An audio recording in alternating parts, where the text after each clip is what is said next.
When fall is approaching, it's time to plan and schedule your pool closing. Today, we'll go through the different steps to close an above-ground pool safely. It's critical to ensure proper pool closing to protect your equipment and pool structure for the next swimming season. First, take a look at the surroundings of the pool to check if there's a water leak. It would be a great time to fix it before closing your pool. It's really important to let your equipment run until the closing date. The pump, water heater, and waterfalls must stay in movement as temperatures can quickly drop in the fall. We want to avoid any freezing in the water pipes. Another important thing to keep in mind, even if the weather does not permit swimming anymore, is to continue to test the pH and alkalinity levels regularly. Closing a pool with clean water makes the opening a lot easier in the spring. Lastly, contact your insurer to check if your pool is covered. This will help you avoid any trouble. Now the big cleaning can start. First, we'll ensure we didn't forget any object in the pool, such as a thermometer or toys. We'll also remove the steps. Remember that it's always easier to remove the steps when we're inside the pool, so it's a good idea to do it during the last swim, especially since many steps are weighted. If you ever forget it and the water is cold, you can remove it from outside the pool, like me. You'll just make a bit more effort.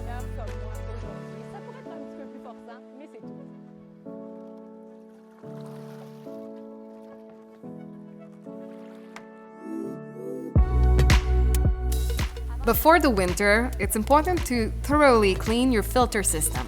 Each installation is unique, so you may have a sand or cartridge filter. We'll look at all the steps together to meet all your needs.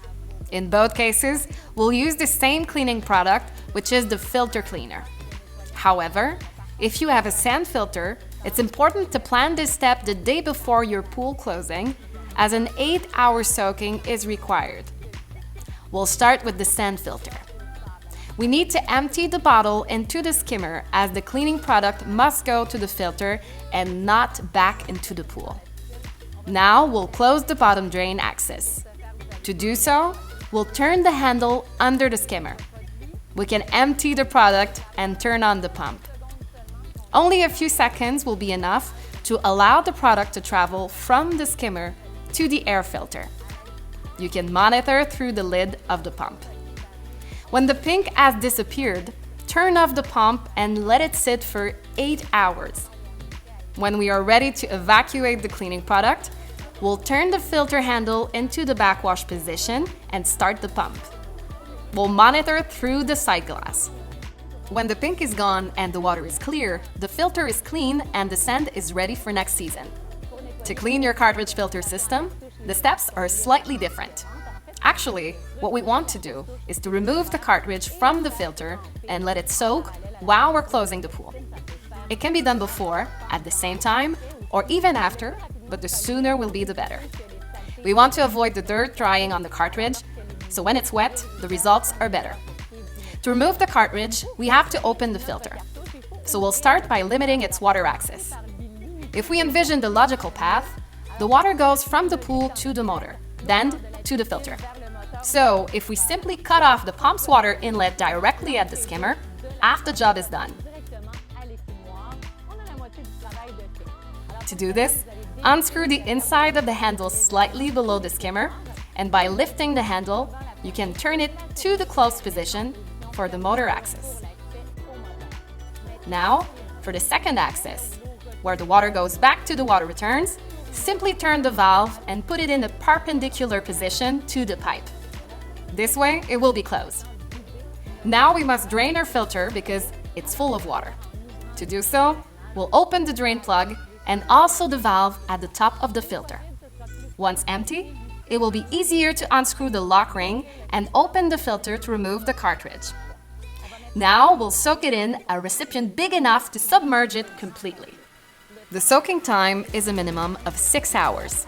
After that, you can rinse it properly and store it inside.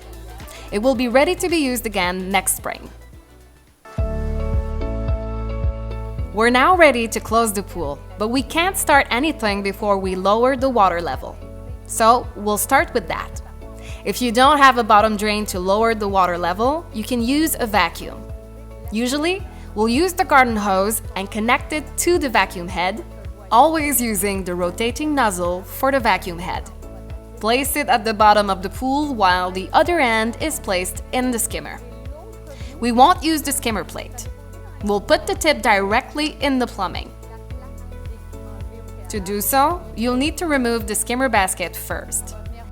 We'll connect the hose, and at the same time, to avoid air intakes, we'll let the garden hose run a low flow inside the skimmer.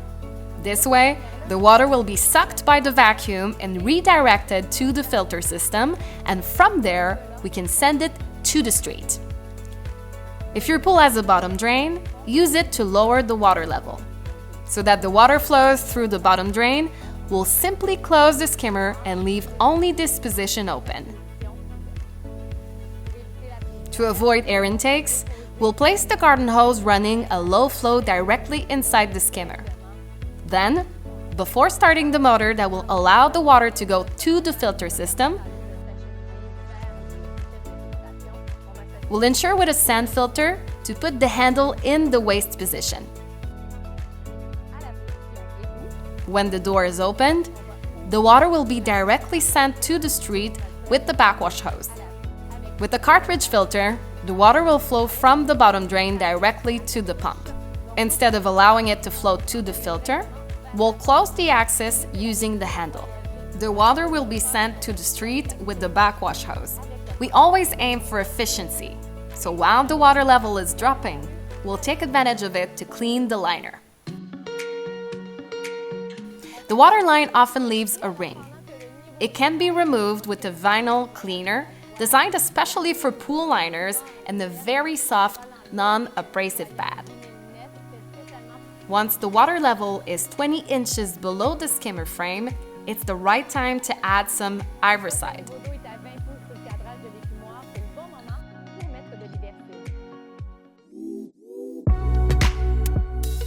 We're now ready to winterize our equipment. If your pool has a bottom drain, this is definitely the most critical step. It might also be a good idea to take photos at this step, as there is a lot of pipes. It will help you next spring to reconnect everything in the right place. It's nice to have something to refer to. Everything starts with the skimmer. We'll turn the valve to the fully open position. So the water lines to the bottom drain and to the pump are both open. We'll follow the water line to the pump to unscrew it. We're going to hang it, so raise it. You'll need a giant tie wrap that you can find in all our stores. You'll pass the tie wrap under the top seat of the pool. Once the water line is detached, the locking ring will serve as an anchor. So you'll pass the tie wrap inside it to hang the water line. This is a critical step. Never neglect it. Do not use a rope or a smaller tie wrap. It takes something solid. Sometimes the locking ring can be too rigid and it could prevent you from raising the water line. You can unscrew it a bit, but don't forget to put it back in a solid position before moving on to the next step. Make sure your skimmer basket is removed before adding the antifreeze. You'll need 1 to 2 gallons of antifreeze depending on the size of your pool. Then, you can insert the first backer rod inside the opening of the skimmer. It's important to insert it as far as possible. Make a loop at the end and insert it in the opening. We'll do the same with the other backer rod. This one is reserved for the water line that is already elevated. We'll do the same thing. We insert it completely, make a loop at the end, and tuck it inside. Now we just need to place the 2 foam blocks on both sides of the skimmer in each opening and secure it with a small dowel. We have a few steps to complete before storing our pump inside for the winter. We'll unscrew the water line that connects it to the filter. This one will remain outside during the winter. We'll clean and drain the components of our pump. If you're struggling with the lid, you can use a tool specially designed for that. The basket will need a good cleaning. To drain the pump completely, we'll remove the two plugs. When completely clean and dry, put everything back in place, and the pump is ready to be stored in a dry place inside. Now, whether you have a sand or cartridge filter, we'll look at the last steps before the winter. For the sand filter, when the water is sent to the street and the water is at the desired level, we can move from the waste position to the winter position. We'll remove the manometer and the sight glass. Don't forget to remove the drain plug and store it in a safe place so you can find it easily next spring. For the cartridge filter, we already cleaned our cartridge, but now we want to ensure there is no more water inside the filter. We'll open the valve at the top and unscrew the drain plug. We'll make sure there is no more water flowing, put the drain plug back in place, and close the valve. The water return line must also be detached from the pool structure. But once it's unscrewed, you can leave it outside all winter with no problem. Now, we'll put away the small accessories, basket, lid, and skimmer door. We'll remove them and store them for the winter.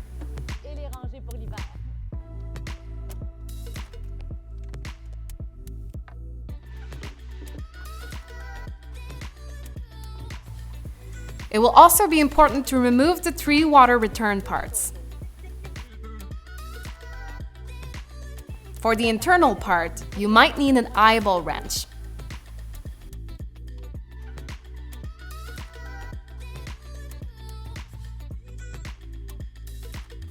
For Quebec, Lévis, and the surrounding areas, as the amount of snow is quite large, we'll install a yellow plug in the water return line. It's important to wind the threads with Teflon tape before screwing the plug. If your pool has a light system, we'll also winterize it. For a wall-mounted pool light, unplug the end of the transformer cord. The light can stay in the pool for the winter, but we'll store the transformer inside. If you have solar lights, they can stay in place all winter. If you have a skimmer light like this one here, we'll also simply unplug it from the transformer.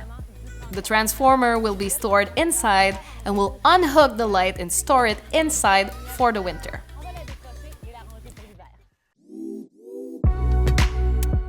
The heat pump also needs to be drained correctly. We'll start by unscrewing the water inlet and outlet. Not all heat pumps have drain plugs, but if it's the case for yours, it's important to remove them to encourage the flow of the heat pump. We can incline it a little bit and then we'll insert a first drain plug into the lower hole. If you have a drain plug, ensure you've put it back in place correctly because we'll add antifreeze in the heat pump. We can incline it and pour the product into the top hole. We'll insert the second expansion plug before straightening the heat pump.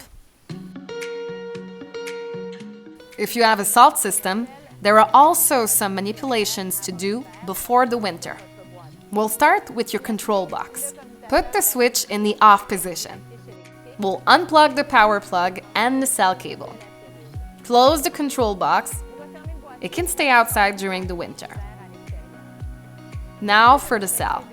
This is the part that is attached to your water return. You'll unscrew it at the bottom.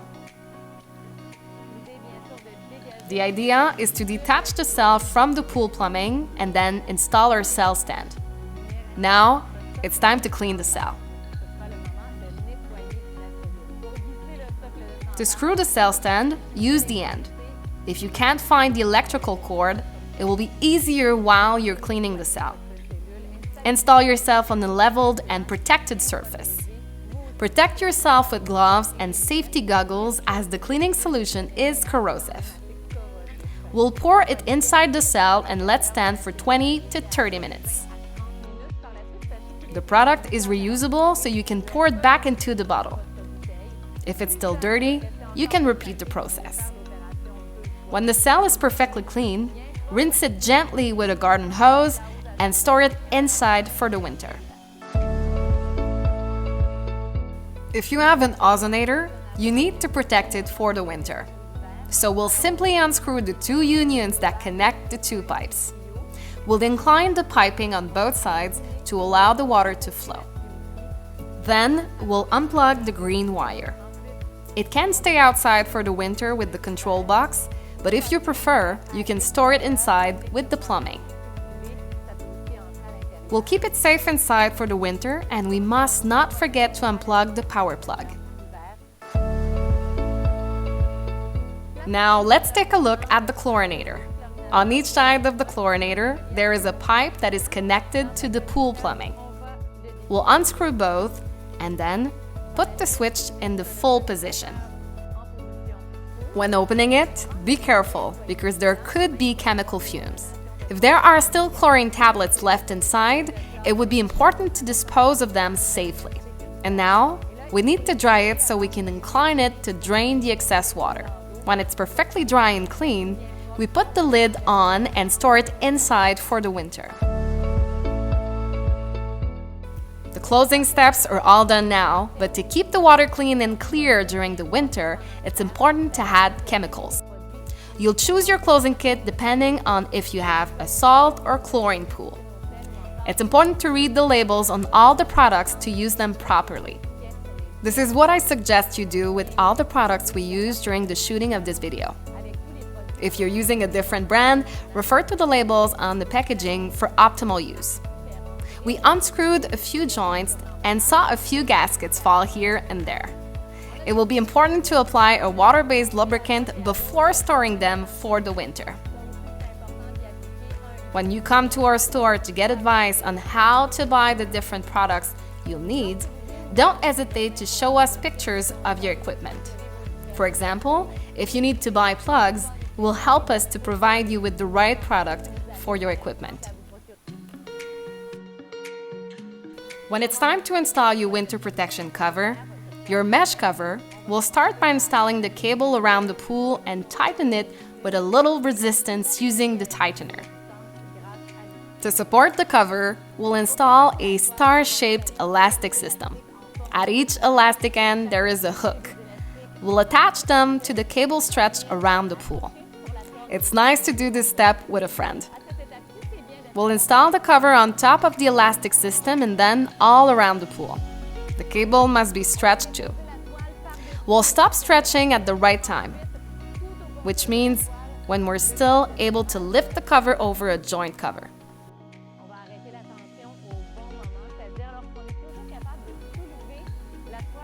During the winter, you'll need to check the tension periodically because with the weight of the ice, it could become too tight. So we would need to loosen the tension to always be able to lift the cover over the joint cover. If you have followed all the steps shown in this video, your pool is now ready for the winter and we're already eager to see you next spring. However, if you don't have enough time or if the task seems too complex, Trevi offers a pool closing service and you can make an appointment at trevi.ca. See you soon!